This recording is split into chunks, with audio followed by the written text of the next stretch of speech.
Dear students and all respected viewers, myself Pritam sir, and now we will see future indefinite tense. Dear students, we have completed present tense completely, then past tense. Now we will see future tense. तो dear students, future tense में भी हमारे पास 4 सब types होंगे. तो future indefinite tense यानी उसी को सिंपल टेंस कहेंगे, देन फ्यूचर कॉन्टिन्यूस टेंस जिसे प्रोग्रेसिव टेंस कहेंगे, और future perfect tense and then future perfect continuous tense. तो डियर स्टूडेंट्स, आज का हमारा टॉपिक होगा फ्यूचर इंडेफिनिट टेंस. तो आइए हम देखते हैं फ्यूचर इंडेफिनिट टेंस में उसकी आइडेंटिटी क्या है एंड देन उसके स्ट्रक्चर्स एंड एग्जांपल्स देखेंगे.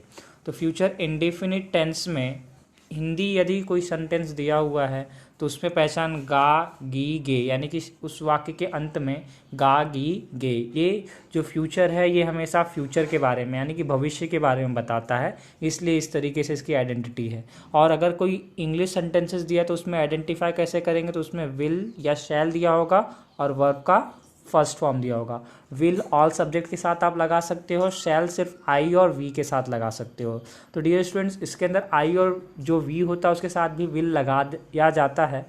तो इसमें कंफ्यूज नहीं ना, इसलिए इसके नीचे मैंने पी एस या एस एस नहीं लिखा है.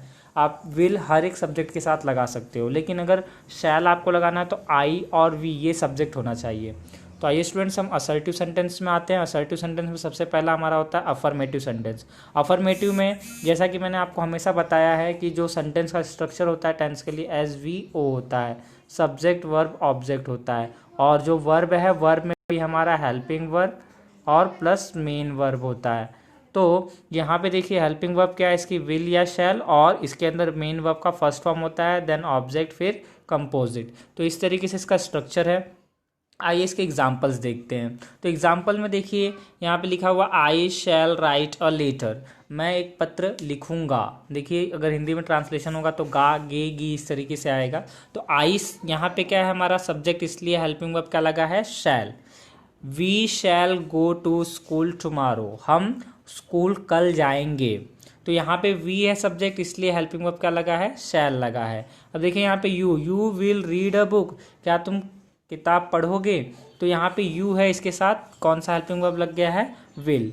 His father will come from Delhi tomorrow, उसके पिताजी दिल्ली से कल आएंगे. तो ये जो सेंटेंसेस इसमें आप देख रहे हो कि सबसे पहले वाला क्या है हमारा सब्जेक्ट, सब्जेक्ट के बाद है helping verb, then main verb का फर्स्ट फॉर्म. देखिए यहाँ पे गो भी मेन वर्ब का फर्स्ट फॉर्म है, कम भी और राइट भी. तो इस तरीके से जो भी इसके अंदर वर्ब्स आएंगे वो हमेशा वर्ब के फर्स्ट फॉर्म होंगे, और इसमें हमेशा हेल्पिंग वर्ब विल या शैल लगेगी. फिर इसके बाद है these boys will play a football match on Monday, ये जो लड़के हैं ये कब खेलेंगे. यहाँ पे देखिए दीज बॉयज, ये सिंगुलर प्लूरल सब्जेक्ट है, फिर भी उसके साथ क्या लगा है, विल लगा है. और सिर्फ आई या वी हो तभी उसके साथ शैल लगता है, नहीं तो हर किसी के साथ हेल्पिंग वर्ब हमेशा विल लगती है. इवन आप आई और वी के साथ भी विल लगा सकते हो. तो वे बच्चे क्या करेंगे, फुटबॉल का मैच खेलेंगे मंडे के दिन. तो इस तरीके से सेंटेंसेस जो भी आपको बताना हो जो फ्यूचर में होने वाला है, तो उसके लिए हम लोग फ्यूचर इंडेफिनिट टेंस यूज करते हैं. अब हम देखते हैं निगेटिव सेंटेंस. तो डियर स्टूडेंट्स, निगेटिव सेंटेंस में भी जो सेंटेंस का स्ट्रक्चर होता है उसमें आपको पता है कि ठीक हेल्पिंग वर्ब के बाद नॉट लग जाता है. तो यहाँ हमारा ये सब्जेक्ट है, ये हमारा हेल्पिंग वर्ब है विल या शैल, उसके बाद ठीक नॉट लग जाएगा, देन वर्ब का first form object and then composite. अब यहाँ पे एग्जांपल देखें तो आई क्या है हमारा सब्जेक्ट, और इसके साथ क्या लगेगा, हेल्पिंग वर्ब शैल. तो आई शैल नॉट, उसके ठीक बाद नॉट लग गया है क्योंकि ये निगेटिव सेंटेंस है.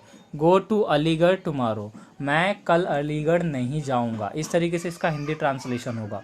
तो डियर स्टूडेंट्स, बहुत ही इजी है ये. इसमें सिर्फ विल या शैल, उसके ठीक तुरंत बाद नॉट लगा देना है, और वर्ब का हमेशा फर्स्ट फॉर्म ही रहेगा. देन सेकेंड है the boys will not sleep during the day, जो लड़के हैं वो दिन के समय नहीं सोएंगे.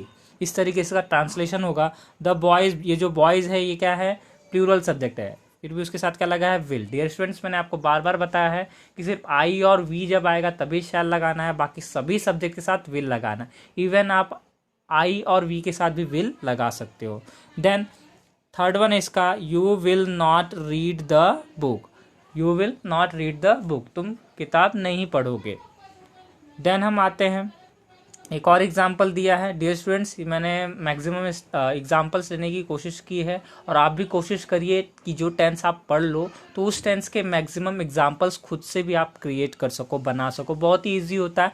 आप सब्जेक्ट लीजिए, एक वर्ब ले लीजिए, उससे रिलेटेड कोई एक ऑब्जेक्ट ले लीजिए, और हेल्पिंग वर्ब के अकॉर्डिंग उसमें हेल्पिंग वर्ब लगा के हर एक टेंस के आप सेंटेंसेस क्रिएट कर सकते हो, बना सकते हो। We shall not play a hockey match tomorrow, हम कल हॉकी का मैच नहीं खेलेंगे। तो वी है इसलिए यहाँ पर शैल लग गया, और शैल के ठीक बाद क्या लग गया, नॉट, क्योंकि ये निगेटिव सेंटेंस है। देन हम आते हैं इंट्रोगेटिव सेंटेंस में। तो इंट्रोगेटिव सेंटेंस में डियर स्टूडेंट्स पहला क्या होता है हमारा, वर्बल क्वेश्चन। वर्बल क्वेश्चन को हम यस नो टाइप क्वेश्चन कहते हैं, और जो यस नो टाइप क्वेश्चन होता है, वर्बल क्वेश्चन होता है, ये हेल्पिंग वर्ब से स्टार्ट होता है, और इसकी हेल्पिंग वर्ब है विल या शैल। तो आप देख सकते हो विल या शैल पहले ही लिख दिया गया, उसके बाद हमारा सब्जेक्ट होगा, देन वर्ब का फर्स्ट फॉर्म, फिर ऑब्जेक्ट, फिर कंपोजिट। तो डियर स्टूडेंट्स बहुत ही ईजी है ये। और विल या शैल कब यूज़ करना है कई बार आप सुन चुके हो, और आपको अब तक आइडिया भी हो चुका होगा। तो इसको, ये जो डब्ल्यूएस टाइप क्वेश्चन से थोड़ा सा अलग जो होता है yes no type question, verbal question, तो आप लोगों ने कई बार देखा है, इसमें आंसर या तो यस होता है या तो नो होता है। आइए इसके एग्जांपल्स देखते हैं। Will you go to school every day, क्या तुम डेली स्कूल जाओगे। देखो जब छोटे बच्चे होते हैं, अभी जैसे लॉकडाउन हो चुका है तो सबके सब घर पे बैठे हुए हैं, और जिस दिन स्कूल क्या खुलेगा तो क्या सब लोग स्कूल जाओगे। डियर स्टूडेंट मैक्सिमम बच्चे यस बोलेंगे, क्योंकि घर पे बैठ बैठ के सब बोर हो गए। Then will Priya sing a song, जो प्रिया है क्या वो गाना गाएगी, है ना। कुछ लोग होते हैं जिनको गाना गाने आता है, तो उसे बोलो तो थोड़ा सा भाव खाते हैं, तो क्या वो गाना गाएगी। अगर भाव नहीं खाती होगी तो गाएगी, भाव खाती होगी तो नहीं गाएगी। Will you learn your lesson, क्या आप अपने लेसन को लर्न करोगे। तो अगर यहाँ पे हो, टीचर्स के डंडे के डर रहते थे, या फिर बच्चों में कंपटीशन होता था तो हम लर्न करते थे। अब घर में बैठे बैठे अकेले आप लर्न कर रहे हो कि नहीं कर रहे हो, लेकिन आपको लर्न करना चाहिए। तो इस तरीके से क्वेश्चन पूछा जाएगा। तो जो तुम्हारा यस नो टाइप क्वेश्चन है ऐसे हम पूछेंगे। फिर पूछा गया will they right a book, क्या वो एक बुक लिखेंगे। तो अगर लिखेंगे तो यस, नहीं लिखेंगे तो नो। देन हम आ जाते हैं डब्ल्यू एस टाइप क्वेश्चन पे। तो dear student W S type question हमेशा डब्ल्यू एस टाइप वर्ड से स्टार्ट होते हैं। डब्ल्यू एस टाइप वर्ड्स क्या हैं, मैंने आपको पहले ही जब भी टेंस का स्टार्ट किया था तभी मैंने बताया। तो अगर आपने नहीं देखा तो इसकी प्लेलिस्ट में जाकर के आप टेंस का पहला वीडियो देखिए। आपको जितने भी डब्ल्यू एस टाइप वर्ड्स हैं जो कि सिंगल हैं, उन सब के बारे में आपको वहाँ पे पता चल जाएगा। सिंगल वर्ड से जो डब्ल्यू एस टाइप वर्ड बने हैं वो सब वहाँ पे मैंने एक्सप्लेन किए हैं।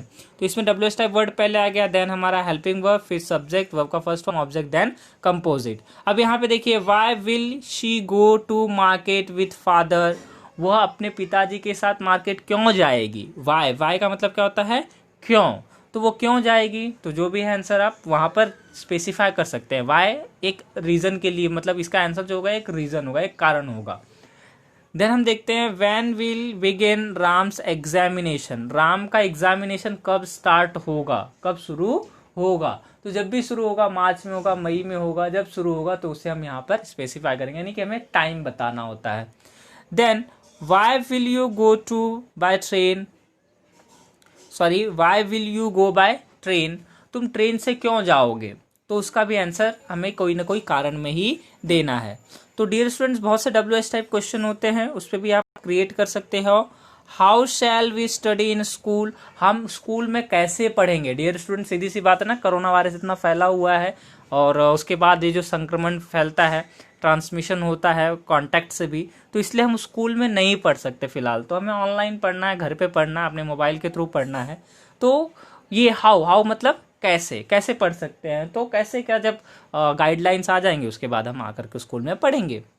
What will you eat tonight, आज रात तुम क्या खाओगे। तो डियर स्टूडेंट्स इस तरीके से भी क्वेश्चन आप पूछ सकते हो, जो कि करंट टाइम में, इन फ्यूचर, यानी कि करंट फ्यूचर के बारे में आप पूछ रहे हो, आज के बारे में पूछ रहे हो, कल के बारे में पूछ रहे हो। तो इस तरीके से डब्ल्यू एस टाइप वर्ड का यूज़ करके, सेंटेंस के स्ट्रक्चर को यूज़ करके आप पूछ सकते हो। तो आइए स्टूडेंट्स हम एक्सरसाइज में देखते हैं। तो एक्सरसाइज मैंने सेम प्रीवियस टेंसेस में जो दी थी वैसे सेम दी है आपको, जो कि I accept the friend request on Facebook, फिर यहाँ पे पूरे के पूरे सब्जेक्ट्स दे दिए हैं, और उसके बाद यहाँ पे मैंने आपको वर्ब दिया है, यहाँ ऑब्जेक्ट दिया है, यहाँ कंपोजिट दिया है। आपको करना क्या है, सिर्फ सब्जेक्ट और वर्ब के बीच में हेल्पिंग वर्ब लगाना है। और आपको किसके अकॉर्डिंग, जैसे आई और वी के साथ क्या लगाओगे, बाकी सब सब्जेक्ट के साथ क्या लगाओगे, वो लगा करके जो भी वर्ब है और उसके अकॉर्डिंग जो ऑब्जेक्ट और कंपोजिट दिया है उसे आप कंप्लीट करोगे। इसमें सब्सक्राइब आर्या एकेडमी चैनल भी है, share this video to others है, write this notes in my, जहाँ पे देखिए माय है, मैंने आपको रिवीजन ऑफ प्रेजेंट टेंस में बताया था कि ये जो माय है ये हमेशा चेंज होता रहेगा अकॉर्डिंग टू द सब्जेक्ट। तो किस तरीके से चेंज करोगे आप लोग, इसे प्रैक्टिस करिए, क्योंकि जब मैं इसका रिवीजन लूँगा तब मैं इस प्रैक्टिस को पूरा सॉल्व करके बताऊँगा।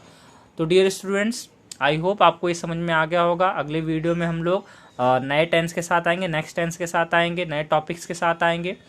और डियर स्टूडेंट्स, आपको ये वीडियोस अच्छे लग रहे हों, आप भी अच्छे तरीके से समझ पा रहे हो, आप भी चाहते हो कि आपके दोस्त भी समझे, तो इस वीडियो को शेयर करिए, लाइक करिए। अगर आपने चैनल सब्सक्राइब नहीं किया तो उसे सब्सक्राइब कर लीजिए।